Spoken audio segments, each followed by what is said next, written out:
prima donors and team players, selfishness and altruism, good and evil, united we stand, divided we fall, there's no I in team.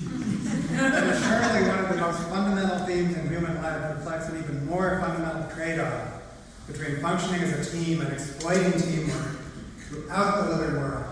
And I could regale you with many stories of altruism and selfishness in other creatures. Everything from lions and tigers and bears go by, to microbes, cooperation and altruism and exploitation in the microbial world, including many disease organisms. But the most amazing story concerns the nature of individuality itself. The opposing evolutionary forces favoring and undermining teamwork are not static, but can themselves evolve. And when the benefits of teamwork are sufficiently great, and exploitation from within can be sufficiently suppressed, the group literally becomes a new higher-level organism in its own right, a super organism.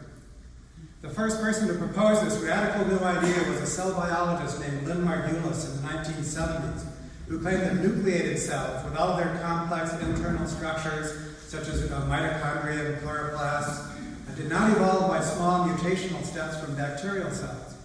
Instead, they evolved from symbiotic associations of bacteria.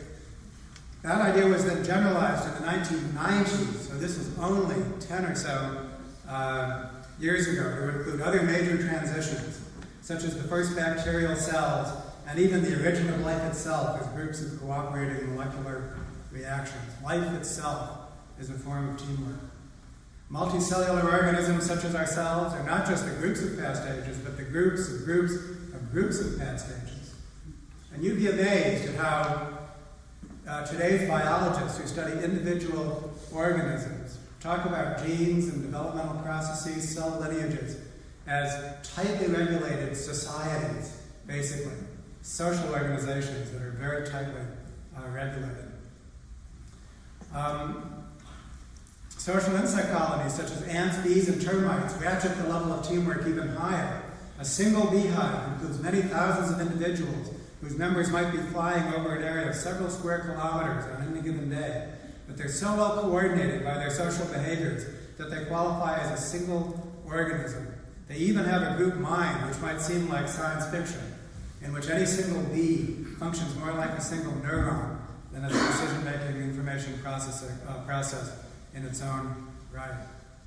Now, against this panoramic background, human evolution is emerging as the newest major transition of life.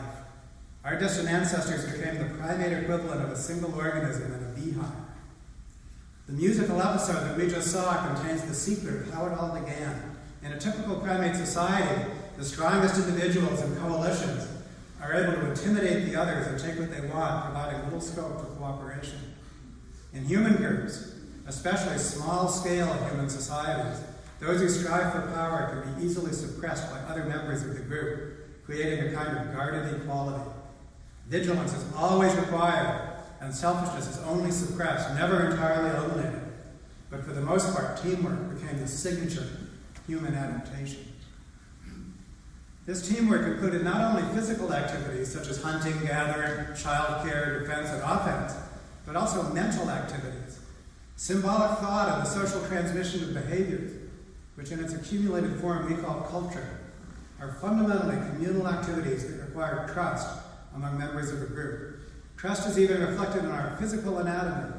Did you know, for example, that the human eye is different than all other primate eyes, as functioning not only as an organ of vision, but also as an organ of communication? We're the only primate with whites in our eyes, whose eyes are elongated and surrounded with facial features so that we can communicate not only where we are looking, but also our emotional expression. So our eyes do provide a window to our souls in ways that the eyes of other primates do not.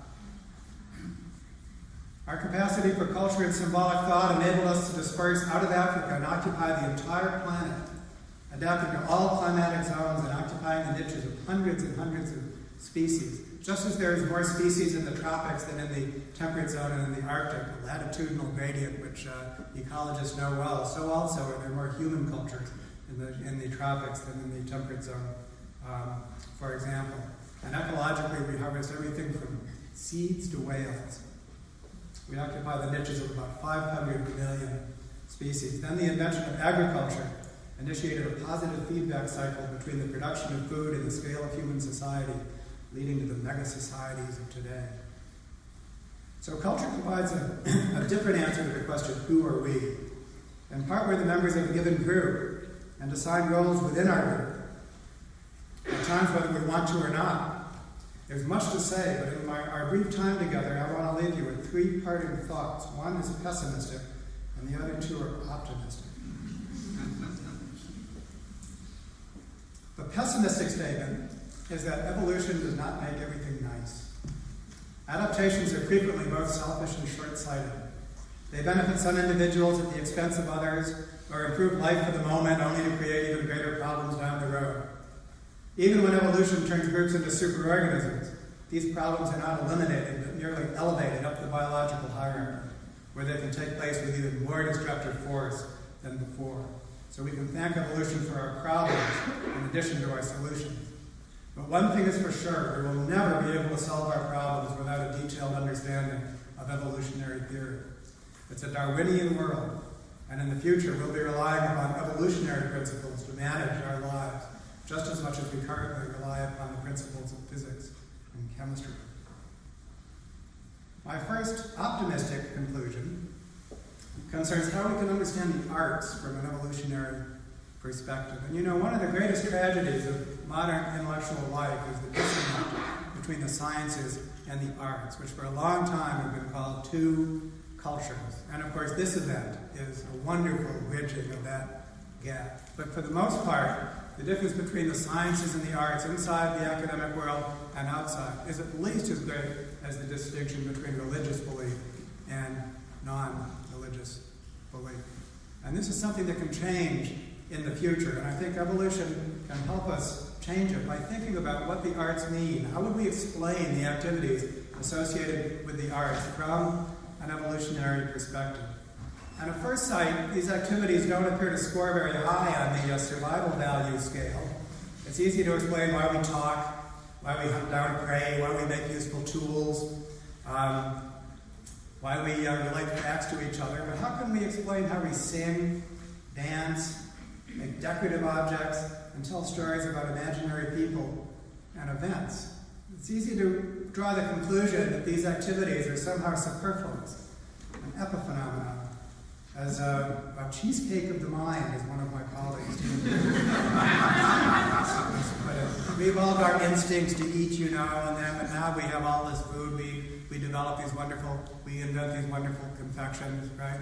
Maybe everything associated with the art is like that, just byproducts of these more pragmatic survival activities. But look again, all of the activities associated with the art appear early in life, are culturally universal, although diverse in their specific expression, and, like sex, do not require incentives to perform because they're so much fun by themselves. In other words, they have all the earmarks of genetically evolved adaptations that perform vital functions in defining groups, motivating and coordinating action, and orchestrating the cultural transmission of behaviors. The vital arts emerge as vital organs that all cultures need to survive and thrive, today no less than in the past. And those who love the arts have always felt like this in their bones. But now we can also give it a scientific affirmation. I think in the future, what we think of as the arts will occupy center stage in the study of what it means to be human. Now, my second optimistic statement concerns expanding the scale of human cooperation beyond its current boundaries. In the 1950s, actually before that, it wasn't published until after his death in the 1950s, the Jesuit priest and paleontologist Pierre de Chardin wrote a book called The Phenomenon of Man that is still widely read today. And here's how I describe his thesis in Evolution for Everyone. Teilhard thought that human consciousness represents a new level of life that he called a noosphere.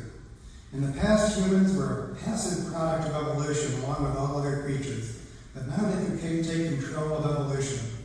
Man is not the center of the universe as once we thought, in our simplicity, but something much more wonderful. the arrow pointing the way to the final unification of the world.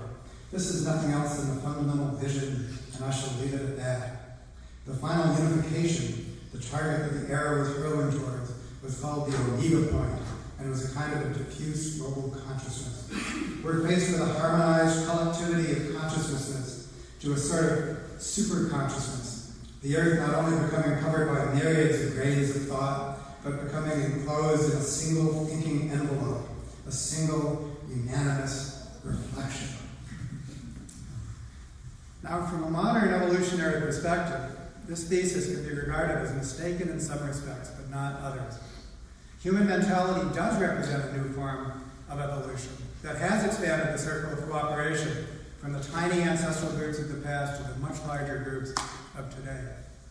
But there was nothing inevitable about the evolution of human-like mentality. It might never have happened. And there is nothing inevitable about planetary cooperation in the future. Evolution is not like an arrow hurling towards a pre-chosen target. Expanding the scale of cooperation is more like building a skyscraper. Possible, but only with a lot of effort and know-how. Still, even though we might need to roll up our sleeves and prepare for some hard work, it's gratifying to know that the most inclusive and spiritual answer to the question, who are we, is theoretically possible. And now I believe that Waterbury is going to demonstrate the power of music to create a sense of we-ness in this sense of the term.